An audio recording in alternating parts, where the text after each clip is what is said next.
How to add work experience on Facebook mobile. Hello guys, in today's video I'm gonna show you how to add work experience on Facebook mobile. First thing I'm gonna do is go to Facebook and then click these three lines here and go down until you find settings and privacy and click on it and then click settings and go down until you find here this one, profile information, and then click this one, add work experience, and here just type the name of your work or anything,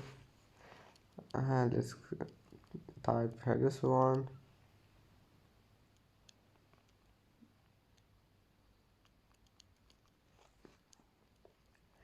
and then just select anything you want and job location, or then just click save, and don't forget like and subscribe, and see you in the next video.